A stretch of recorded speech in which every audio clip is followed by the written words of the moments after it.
right, so after the summer of 2017 and doing Rock of Ages, I mostly did acting and was in Fiddler on the Roof on the stage.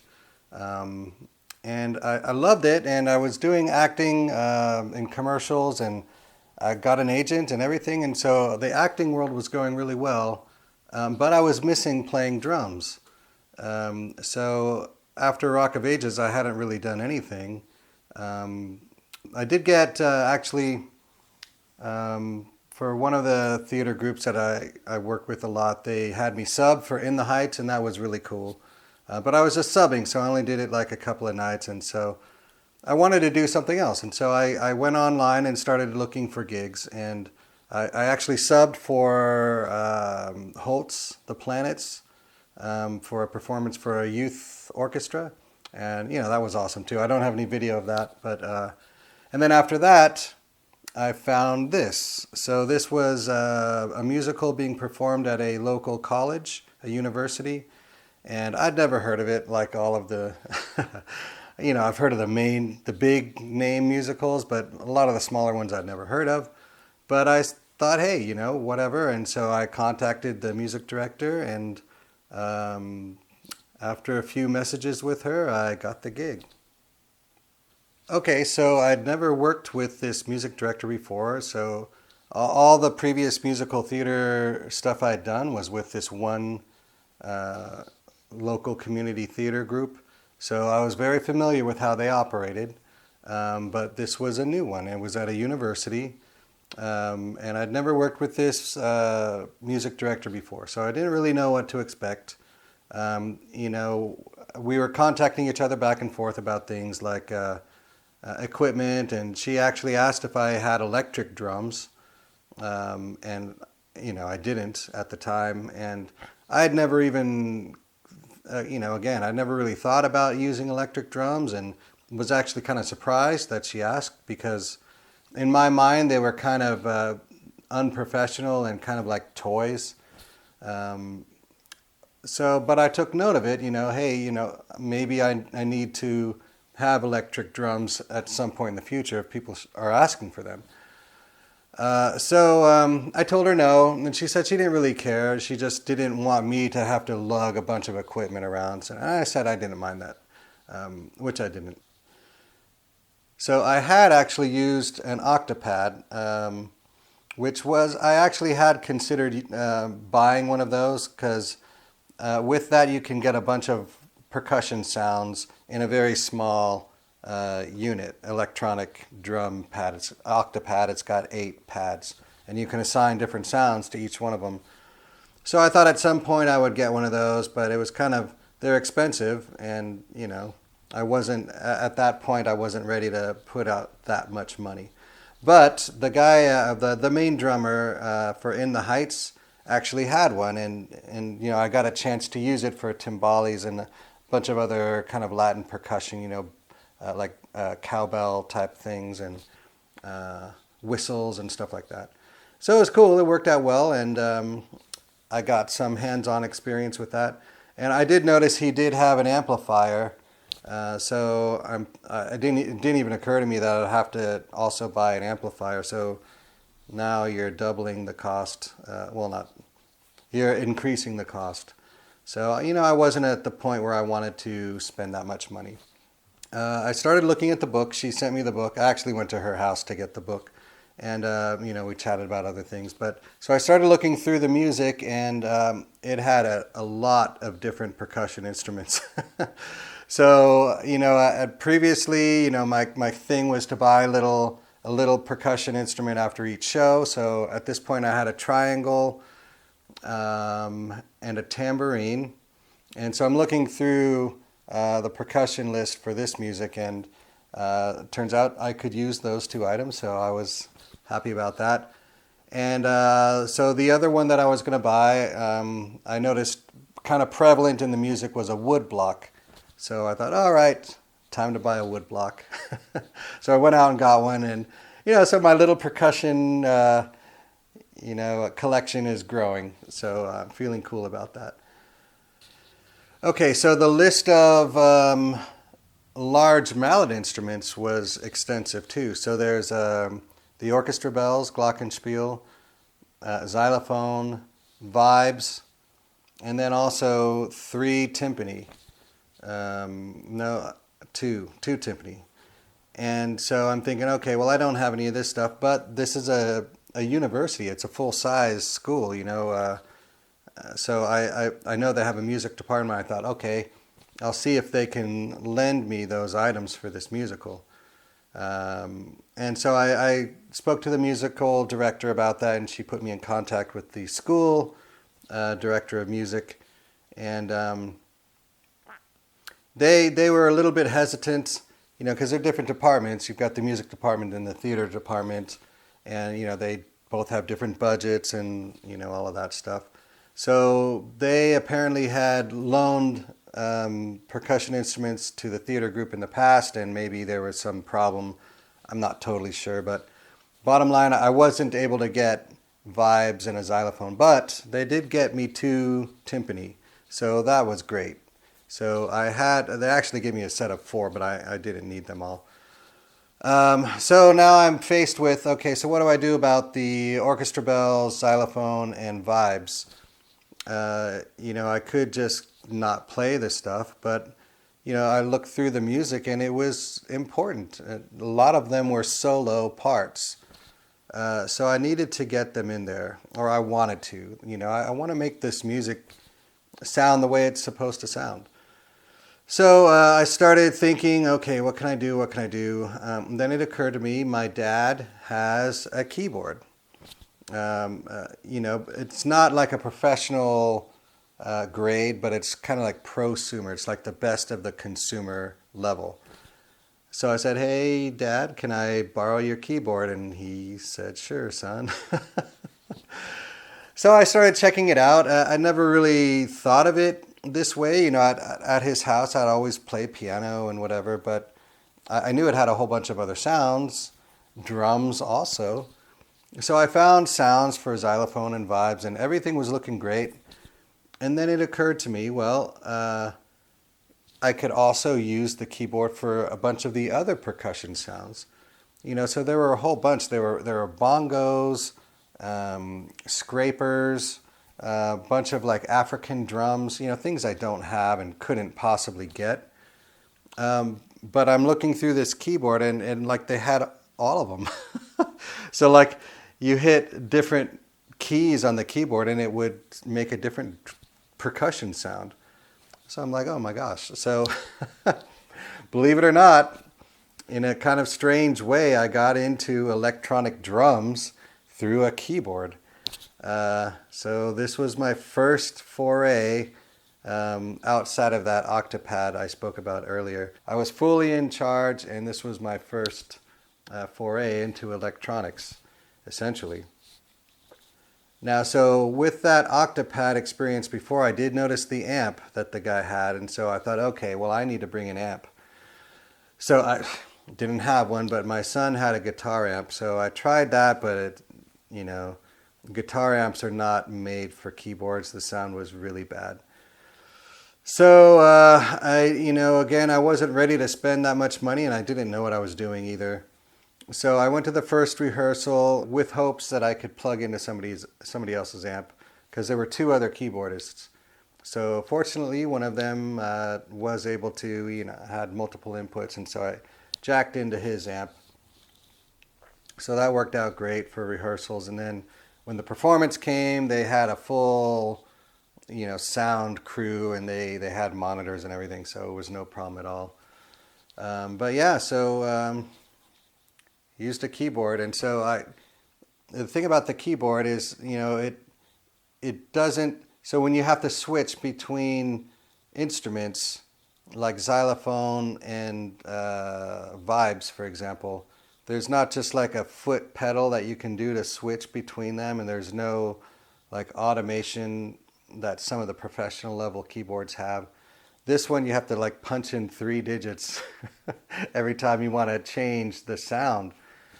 And so if you have to do quick switches, it's kind of tough and prone to error. In fact, during one show, I did push the wrong 3-digit code and ended up with some crazy like pipe organ or something. But it only happened once, and I wonder what that sounded, or if anybody even noticed. But so yeah, so that's the one downside to this keyboard. But hey, it's like anything, you know, you practice it enough and you get more comfortable with it. So what I ended up doing, you know, I had like 4 or 5 different 3 codes that I had to use. And so on the music and the sheet music, I would write, switch to this code, you know, switch to that code, switch to that code. And sometimes I could get away with hitting an up and down arrow instead of 3 codes. And, you know, it was complex and not ideal, but it did the job. Okay, so this is the opening number, and I start on vibes, which is 107.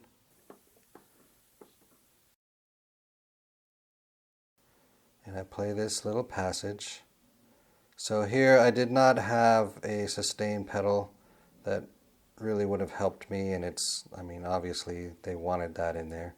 But I did add reverb to it, so it helped sustain those notes a little bit.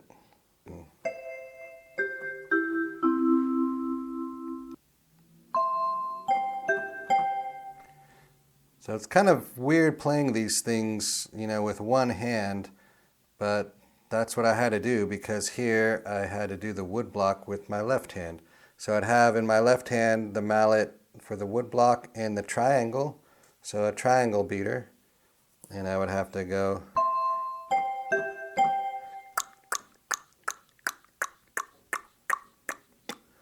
And then here, triangle, ding, ding, and then change to 151, which is glockenspiel. So I had a lot going on here, and was never quite sure of the octaves to use. So I think this one I did up here. And then a change again to xylophone. So very busy in the first number. And then here I've got -2. So instead of going 109 and then typing in 107, which is 3 key presses, I just do -2, which is just 2, and it's the same button. And that gets me to the vibes.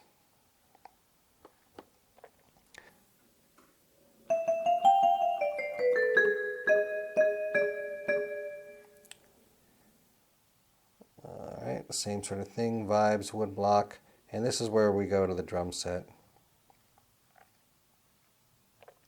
So it's just a matter of swiveling, and I swivel and I'm at the drum set. Okay, so moving on, I'm playing drum set, and so we've got vibes again here.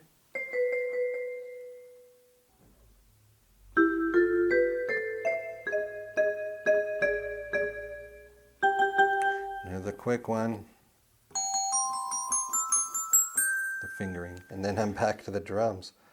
So man, this was really hectic. Then I've got a switch here, 107, so that is the vibes again.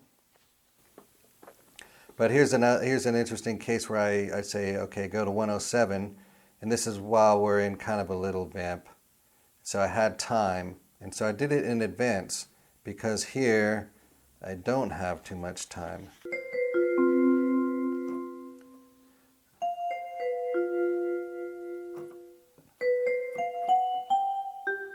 So that's how I keyed that one. If I were playing this with mallets, I mean, this would be like a piece of frickin' cake, but playing it on the piano actually made it a little bit more challenging for me. But, you know, had to make do with what I had. And then I've got a +2 to get to the xylophone. I think this one I did an octave higher too, just because it sounds better. Then I'm back down to vibes again, a -2. So a lot going on here. So more drum set, and then here we've got our first timpani, and I'm doing this on the keyboard because the rolls, doing a roll on the real timpani with the sticks would have sounded terrible. So I had sticks in my hand because I'm doing these fills here. So I've got sticks in my hand, and I didn't want to do a roll with sticks. So I would hit the cymbal with one hand and do the timpani roll with my right hand. And then, you know, it's very basic timpani stuff. Timpani is 114.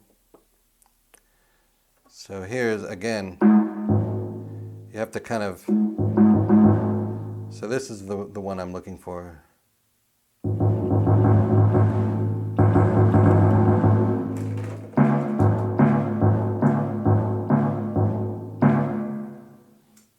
So, I mean, yeah, it sounds okay, I think.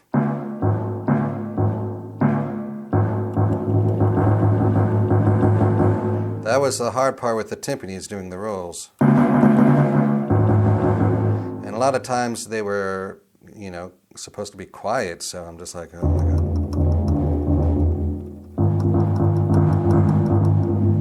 So that was challenging, doing the timpani rolls. Now I did have two actual timpani. Okay, so Pandemonium, this is the song where there's timpani beats inside the drums. So I would make sure, oh, here's one. I would make sure the timpani was set to D and G. So this is, again, is cut time, so it's dun dun dun dun dun dun dun dun dun dun dun dun dun dun dun dun dun. So that's the rhythm. And so I'm playing this on the drum set. Dun dun dun dun dun. And then I've got a timpani hit. And I'm not going to hit the keyboard there because it would be too easy to hit the wrong note with one finger. So I actually had two timpani and I tuned them to D and G. So I'm hitting an actual timpani note there and then a cymbal crash. So it worked out really well. And the G's come in later. Oh, and the other thing with the timpani is right here. That had to be nice and loud, and doing it on the real timpani just really made a big difference. Trying to do that on the keyboard timpani, those grace notes there are really tough to do, especially with like one hand and two fingers. It just, and it didn't sound good either. So even if I did nail it with, you know, just like going daloon, which is tough for me anyway, daloon. It didn't sound good, and it wasn't loud enough, and so I just used the regular timpani. So that's what that regular timpani came in handy for in this tune. And then there's, I'll have to find the G notes, but they were important too. It's like don't don't don't don't don't. Oh, here it is. Don't don't don't don't don't don't don't don't don't don't. So it's just really cool, and I wish I had a recording. I tried seeing if anybody had recorded this, and couldn't get one. So I speak 6 languages. So this is the one where I'm using the keyboard percussion. So I actually wrote in the notes for the kabasa: tap tap scrape, tap tap scrape, C sharp and D on the keyboard. And the woodblock, I did actually use the actual woodblock, but I wrote in high F just in case. It was there as an option. And there's the bongos. It didn't, you know, it says ad-lib.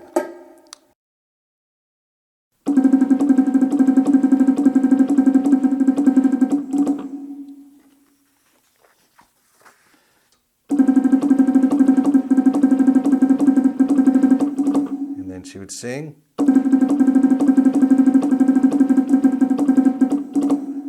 So that was just like it kind of like, it introduced the vocal part. So that was like really prevalent.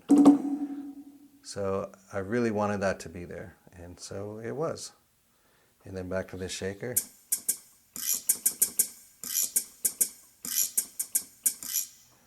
Alright, so here's the one with that interesting bowed cymbal sound. Spelling Bee Montage. So the keys are at 475. And that was for this thing. That's the bowed cymbal at measure 9. Wasn't really sure what a bowed cymbal went for or sounded like. I did go on YouTube and kind of check it out, and this is the closest thing I came to it. And it doesn't matter what key you hit, it's the same sound. It's basically a sound effect, starship. And the key here is not to push it or not to hold down the note too long, because it does that. And I did it once during rehearsal, fortunately, and it sounded awful over the PA. So be very careful just to play it for a short little period. It's like a dream sequence, so this kind of, it fit well, worked out well. So yeah, getting into the electronics is getting interesting and exciting for me. Again, I love acoustic instruments, but this was kind of like a new frontier, something new and interesting. So I was enjoying it, and opened my eyes, and I thought, okay, well, I'm into electronics now, and so I kind of dipped my toes in, and now I was feeling more comfortable with it. And as you'll see in future shows, I go full out with this stuff. But for now, this is it. This was my one little thing, and it's kind of like a proof of concept. I wanted to make sure that this was going to work and that I could pull it off before I went any further.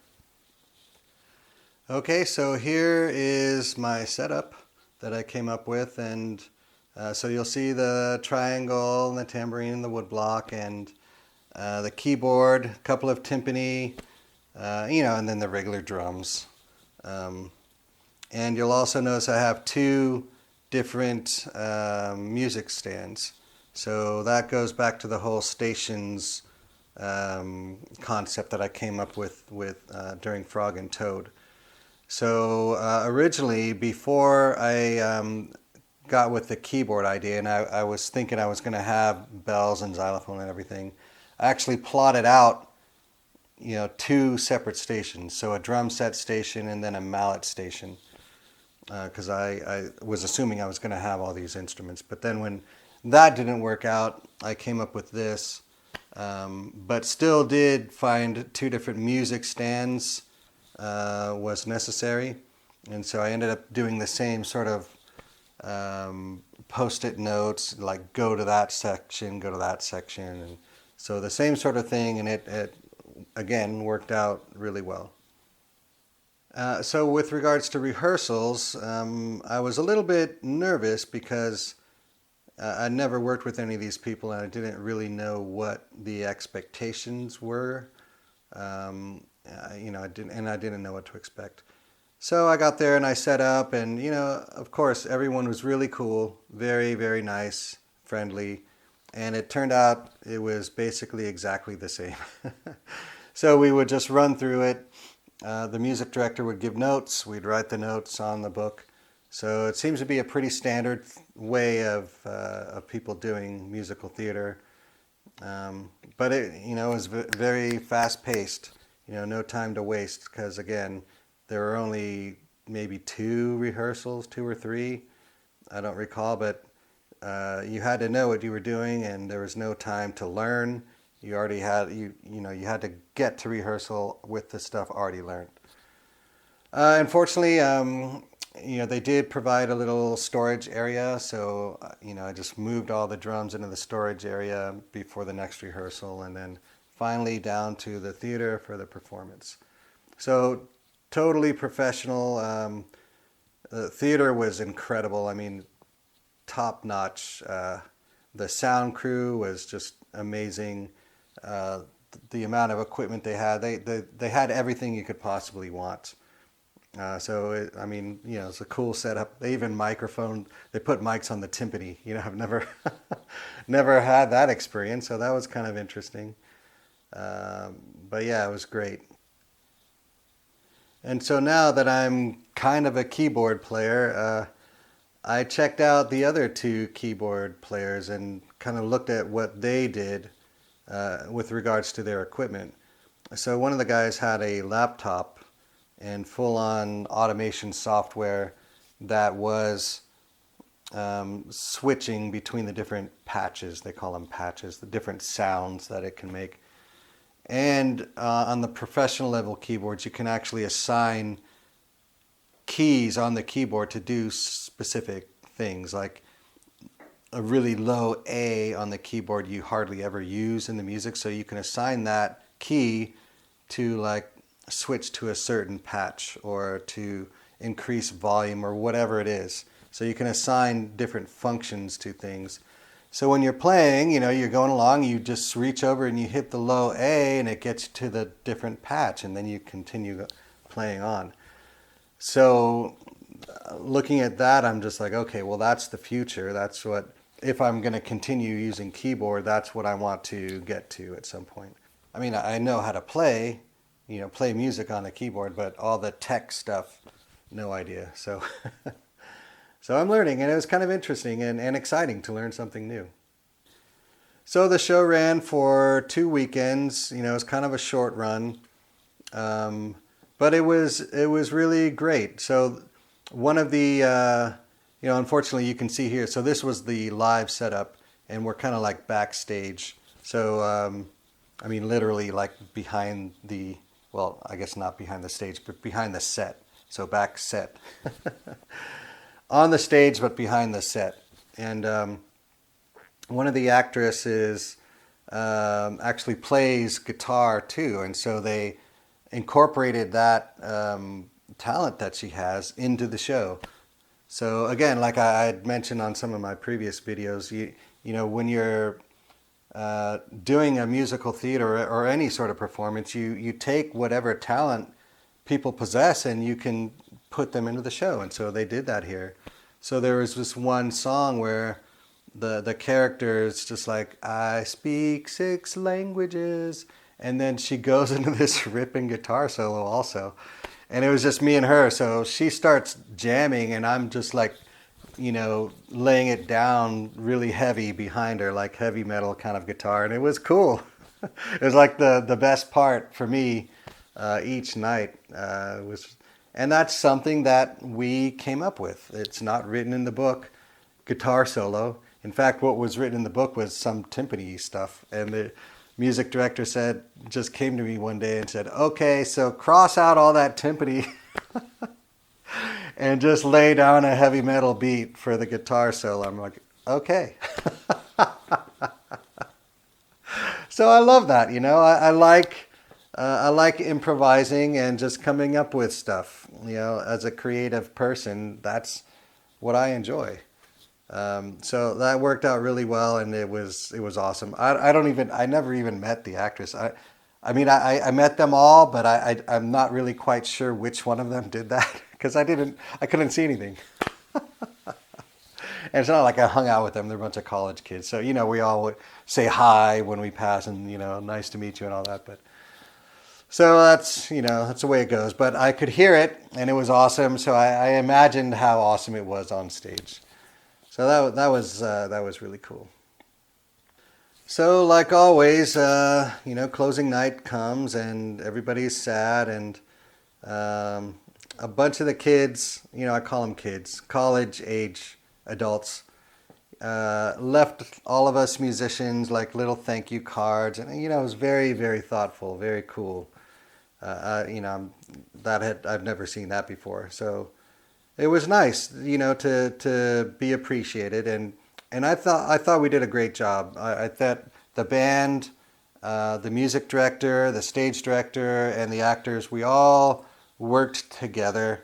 There were times where people had different, vocal solos or whatever, and they needed a specific beat from me to help keep them in place or whatever, and I was happy to give that to them.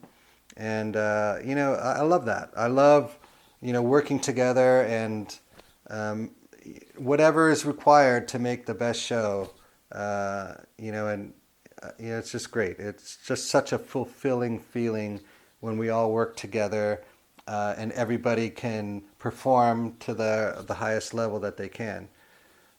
So it was a great show. Audience reception was fantastic. Lots of laughs. In fact, this show has some improvising from the actors too. So it wasn't the same show every night. So it was kind of fun to be back there, and we had.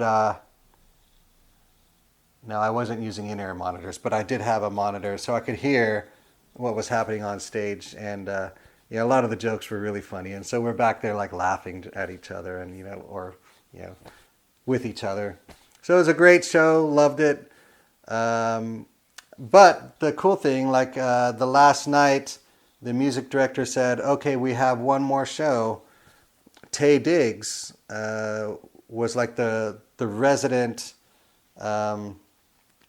I forget what they call him, but like this specific university gets somebody famous in the theater arts to come and kind of mentor the students. And this time it was Tay Diggs, and so he was going to perform a final show for the semester, and wanted the band. And so it was the last night, but it wasn't the final night. So I knew I was going to see all these people next month for this Tay Diggs concert. So it was nice not to have to say goodbye, even though we're closing the show. So that's it. That was my 25th annual Spelling Bee, and I loved it, like all of the others. But this was unique. It was my first time with a different theater group, different musicians. So really cool. Loved it.